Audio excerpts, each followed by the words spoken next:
So not the intro I expected to have, but getting to the shoot location is a bit challenging, and I think this will be part of the video. So as someone who is filming someone else's vehicle, then they got to have a lot of trust that I'm not putting their vehicle in harm's way.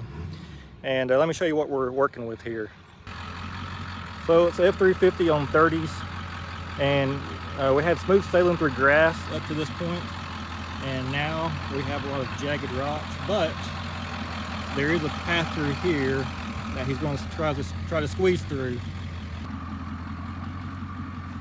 Oh, we just made it through.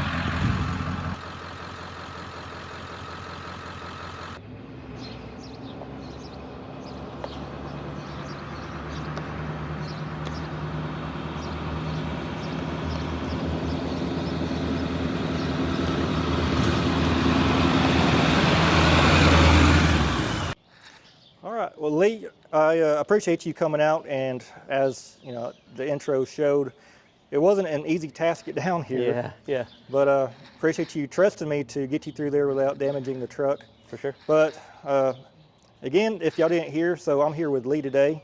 Lee, where are you from? I am from New Braunfels, Texas. Okay. So we're here in San Antonio. I'm gonna call it the San Antonio River because it reminds me of the LA River. But yeah, it looks like it. yeah, it's a pretty cool spot. Yeah. So what truck did you bring for us to look at today?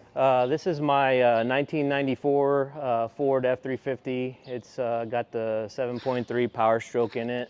Very first year of the Powerstroke. Yeah. So I guess you consider it as a 94.5. Yeah. True. So it is far from stock. So me owning a 97 F350, I know a lot about these trucks. I know that to get it this high and to get it to riding smooth, it's no easy task. You have a lot of off-the-shelf suspension systems for these trucks. You have Skyjacker, and you got Rough Country and BDS and so forth. But if you want to get this high and you want to get a smoother ride, then throw those out the window. Tell me what you have going on here. The actual lift is a reverse shackle kit from Sky's Off-Road Design.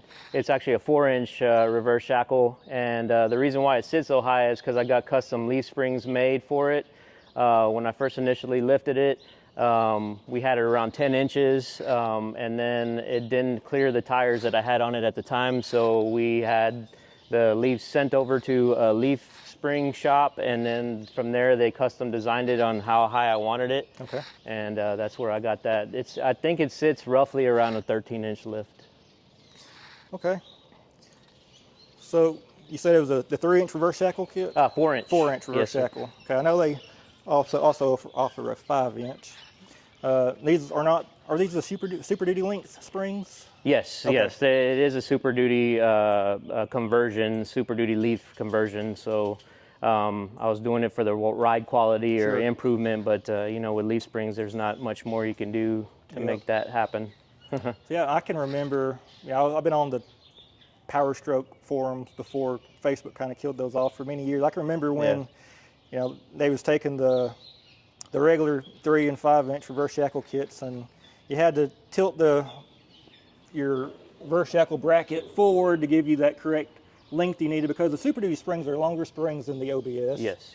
And Kerry T, I guess, was the one who started that trend, and now it's popular to do the 05 and up coil spring lifts. So yeah, cool. FOM Diesel Performance is the one that installed everything for me. Okay. And got me to the height where I wanted. Yeah. And they did a kick-ass job.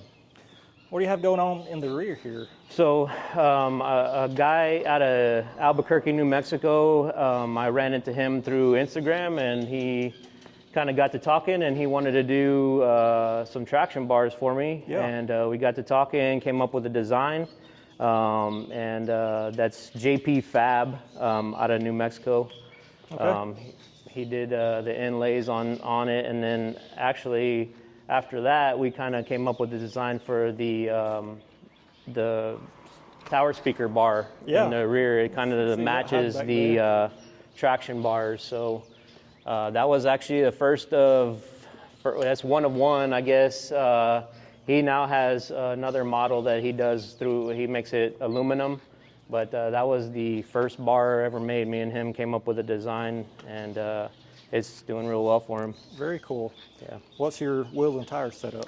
So I went with the 30 by 16 Fittipaldi's FTF 503s, and they're sitting on a 42 16.5 Venom Swamp Thing mud terrains. Okay.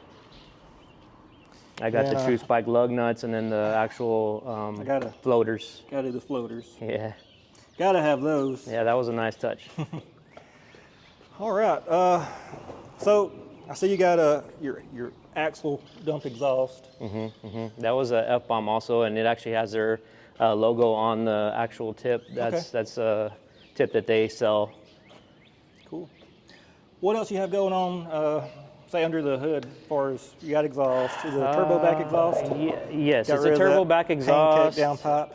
Right. And then that's all through Banks Power. And then I got a wicked wheel on the turbo, air intake, and then just a whole lot of maintenance. That's pretty much all I got. And then I got a hydro tuner on there also. Yep, gotta have the hydro. Yeah. All right. Let's check out the interior. I'm sure it's not. For sure. This is also something from CP Addicts,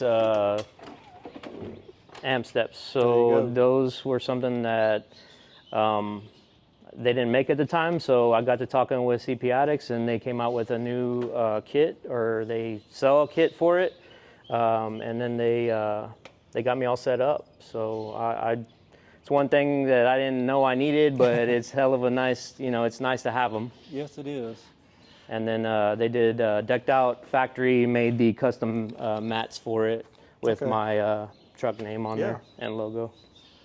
Yeah, those guys over at CP Addicts, they're a bunch of good guys. Yeah, absolutely. They, me and them have done a lot of work together, and they set me up with the parts I need when I need them. So awesome. There's parts that they don't sell that I was in a pickle, and I was trying to find, and I would ask them, and then they would set me up with something, or if they couldn't, they would tell me where to find it. So they're real good guys over there.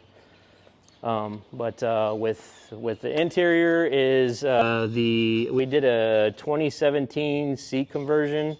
My buddy Chet Easton, his company is Cutthroat Powder Coat. Out of Atkins, Texas. Me and him put about 40 hours into putting those seats in with the center console. Wow. It was a lot of work. We had to fabricate every mounting point to every seat. So, and we actually did the rear seat to function like the 2017 seats also. So they lift, raise, drop, and all that good stuff. So. Very cool. So you even had custom door handles made? Yeah. That is JC Customs. He made the door handles, and everything's billet. So I got the door handles, the wing window handles there, and I did the ZF5 shifter and also the 4-wheel drive shifter, anodized black. Oh, nice. Yeah. I got to ask, did the Rutledge brothers over at CPX, they hook you up with the inside door panel bracket to brace it? Or that's still... I haven't ran into that issue yet, so I know that these are notorious for that. So I know it's I know it's coming. So I'll be calling them when it does happen. Good deal. They set me up with a vinyl flooring also. My old man back in the day, the reason why I wanted an OBS for so long is he had a 97. Okay. And it had the vinyl flooring on there, had the little broom that every time that he wanted to sweep out, it was real quick clean up, and I had to have it. So we ripped out the old carpet and put the vinyl flooring in there, and CP Addicts also hooked me up with that. Good deal. How long have we had the truck? I am going on, I think, 7 years now. Was it bone stock when you got it? Yeah, it was actually a barn find. A distant relative had it, and my father is the actual one that found it and told me about it. It only had 150,000 miles on it. So I had to have it. Yeah. And when they found it, it was actually in a storm under a barn, and a wooden beam fell on the roof. So it was damaged pretty good, and took it from there. So we did all the body work to it, and it sat like that for a while, and then I just decided to get a little bit crazy with it, and it's progressed to this. last thing I guess I'll ask you about, unless I think of anything else, Uh-huh. have you thought about doing any of the mirror conversions that people are doing these days? No, I actually wanted to keep it old school. I know I do a lot of modern touches to these trucks, but that's one thing that I did like. That's why I had them color matched to the truck with this, I guess, extension. Yeah. You don't see it very often, and when I saw it, a guy had it on Instagram and was doing the Chevy conversion, the mirror conversion, and I reached out to him and told him, hey, how do I get those, or do you want to sell them? And he was game to sell them to me, so I took it from there and had them color matched, and I just like the look. Yeah, I have those little sport mirrors. Oh, yeah. Yeah. My F-150 has My it. dad put on the mirror extensions, and it looks goofy, but they're functional. Yeah. But I don't know if one day I might do the Chevy mirror conversion. I don't know. My F-150 has those, and they're a little bit more functional than these. Like, especially having the truck this high, they're really not. You can't use them because you don't see shit. So they're just basically for looks. That's why I got cameras all over the truck. Yep. I got the Wolfbox G900 that I have in the rearview mirror. That one has a dash cam and a reverse camera. Then my radio actually has a backup camera also, and then I have a front camera on the front bumper, so I got cameras all throughout the whole truck, so it helps out with me not having the function of the mirrors. Definitely. Yeah.